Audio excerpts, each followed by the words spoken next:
There is a number that appears on no loan agreement, no mortgage statement, no credit card disclosure. It is not the interest rate. It is not the monthly payment. It is not the total cost of borrowing. It is the quantity of future decisions that will no longer be entirely yours to make from the day you sign. Every financial institution that has ever extended credit knows this number exists, and not one of them is required to disclose it. 3,000 years ago, the wealthiest man in recorded history, a person who administered trade networks worth trillions in modern equivalent, who watched kingdoms borrow and lose their independence, who observed the mechanism operating across every social class in one of the ancient world's most sophisticated economies, identified this number in a single sentence. He did not call it the cost of borrowing. He did not call it financial stress. He called it slavery.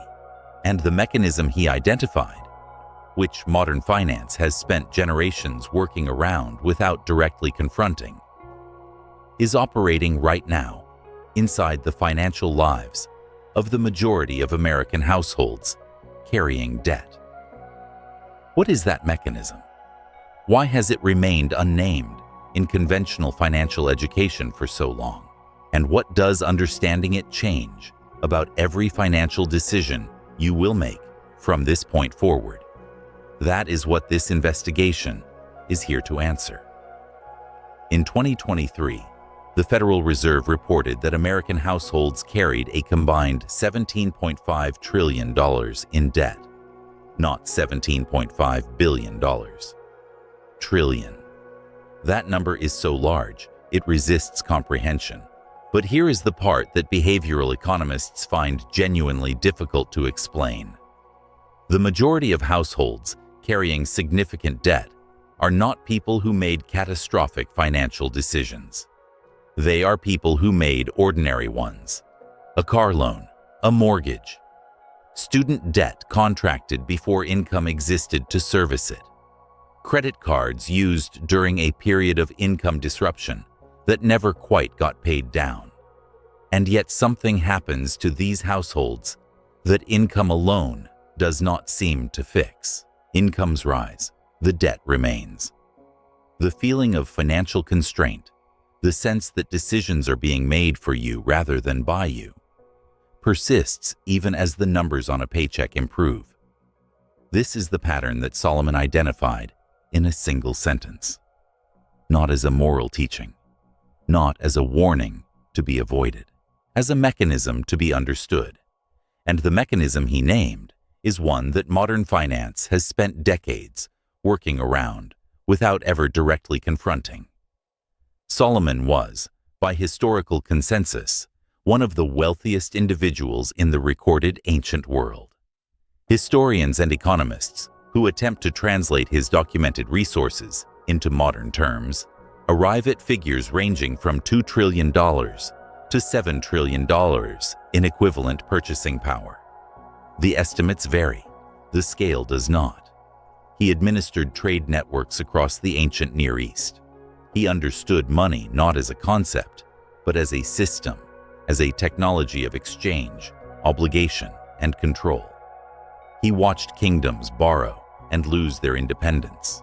He watched merchants extend credit and quietly absorb the decision-making capacity of those who received it.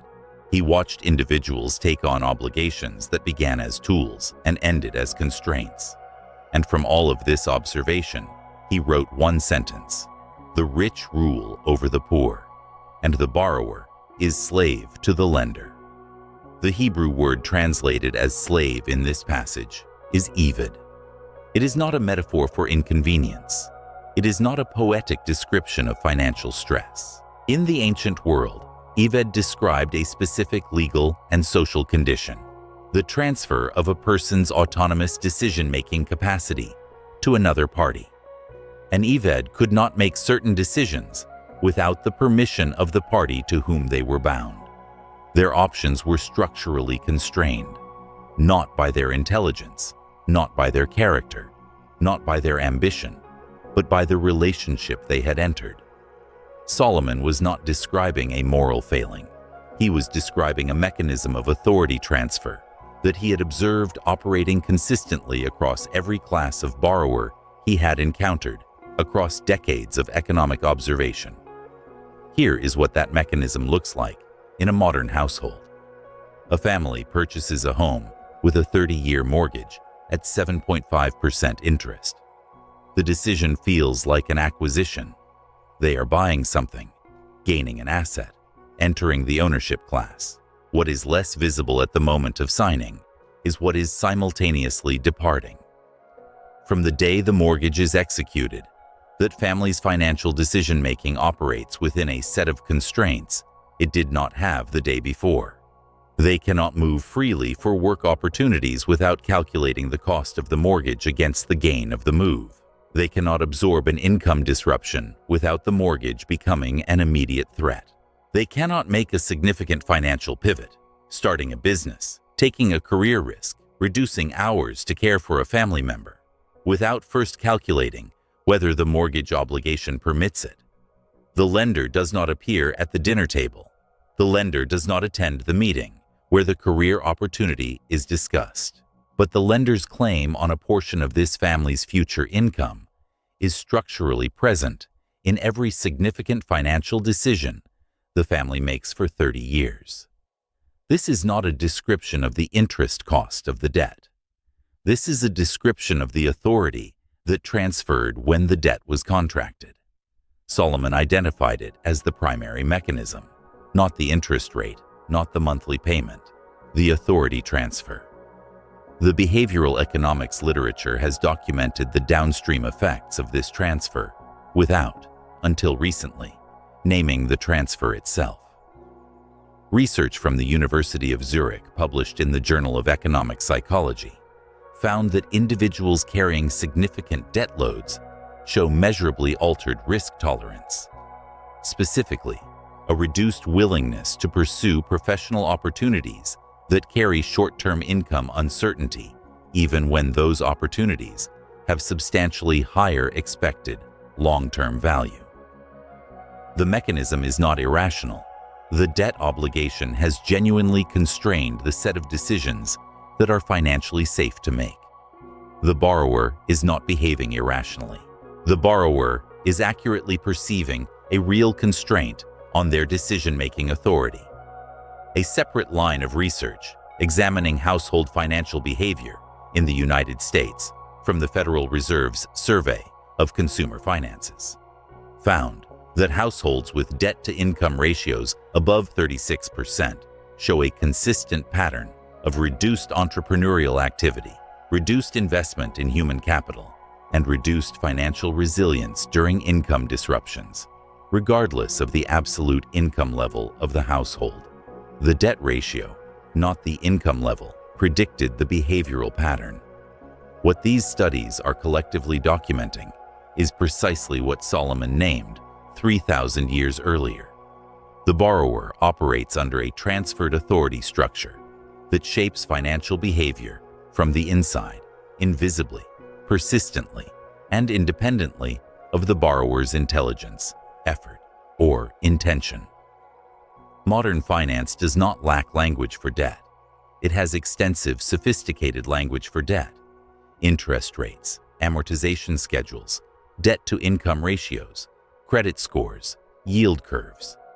What it conspicuously lacks is language for what debt actually does to the decision-making architecture of the borrower. The reason is structural. The financial industry profits from debt origination. The origination of a mortgage, an auto loan, a student loan, or a credit facility generates immediate revenue for the lender. The long-term behavioral consequences of the authority transferred to the borrower are, from the lender's perspective, not a problem to be named, but a feature to be maintained. This is not a conspiracy. It is an incentive structure. And incentive structures, as Solomon also observed, reliably produce the behaviors they reward, which is why the mechanism Solomon named, the specific language of authority transfer, not interest cost, as the primary consequence of debt, has remained unnamed in conventional financial education for generations. Not hidden, simply never taught. Consider what the authority transfer effect looks like across a typical American financial timeline. At 22, a graduate takes on $47,000 in student loan debt. The loan does not prevent them from getting a job, but it immediately shapes which jobs are financially safe to take. A position at a nonprofit with meaningful work and lower compensation becomes structurally more dangerous than a higher-paying position in a field they care about less. The authority transfer has already begun influencing career architecture before the first payment is made. At 28, the same person takes on a car loan and a credit card balance accumulated during a period of irregular income. The monthly obligations now consume a significant portion of take-home pay. A job opportunity in another city, one that might represent a significant career acceleration, requires a calculation that factors in the logistics and costs of managing existing debt obligations across a geographic move. The opportunity cost of the debt is not measured in dollars. It is measured in constrained options. At 34, a mortgage is added. The family's total monthly debt service now represents 38% of gross income. The Federal Reserve would flag this as a high debt-to-income ratio. What the ratio does not capture, what no financial metric currently measures, is the cumulative authority transfer that has been occurring since age 22. The family's major life decisions, where to live, where to work, when to take professional risks, whether a parent can reduce work hours, how to respond to a family health crisis, are all now operating within a decision space that was not designed by the family. It was designed by the accumulated lending relationships they entered, one at a time, each of which seemed reasonable and manageable in isolation. This is the authority transfer effect. Every unit of debt contracted transfers a corresponding unit of decision-making authority from the borrower to the lender. The transfer is not proportional to the interest rate. It is proportional to the obligation. And unlike interest, which is measured on every statement, the accumulated authority transfer is measured nowhere, which is precisely why it persists unexamined across an entire financial lifetime. Solomon's observation adds a dimension that the behavioral economics research has only recently begun to formalize.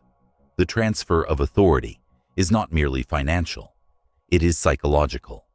The borrower, who has internalized a high level of financial obligation, does not merely calculate differently, they perceive differently. Research from Princeton's Scarcity Lab, documented in the work of Senthil Mullainathan and Eldar Shafir, found that the experience of financial constraint, regardless of the absolute income of the person experiencing it, produces a measurable reduction in cognitive bandwidth available for non-financial problem solving. The financial obligation occupies mental space. The authority transfer is not only over future income, it is, in part, over the cognitive capacity of the borrower. Solomon compressed this observation into the word eved. The condition he described was not merely economic, it was cognitive and psychological, a reduction in the full operating capacity of the person who had entered the relationship.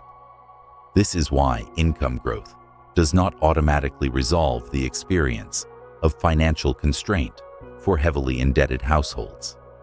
The income grows, the obligations remain, the authority transfer persists, and the cognitive and psychological weight of that transfer continues to narrow the perceived decision space of the borrower, even when the mathematical reality of their finances has improved. The debt does not merely cost money, it costs authority, and authority, unlike money, does not automatically replenish when income rises. There is a specific and important application of the authority transfer effect that Solomon's original observation points toward. one that modern financial planning consistently overlooks. The standard debt management advice focuses almost entirely on the interest cost of debt. Pay off the highest interest debt first. Refinance to reduce the rate. Consolidate to simplify the payment structure. This is mathematically rational advice. But it addresses only the financial dimension of the transfer. What it does not address is the authority dimension. A debt at 4% interest that constrains the borrower's ability to pursue a career opportunity worth significantly more than the interest cost is not a cheap debt. It is an expensive constraint that happens to carry a low interest rate.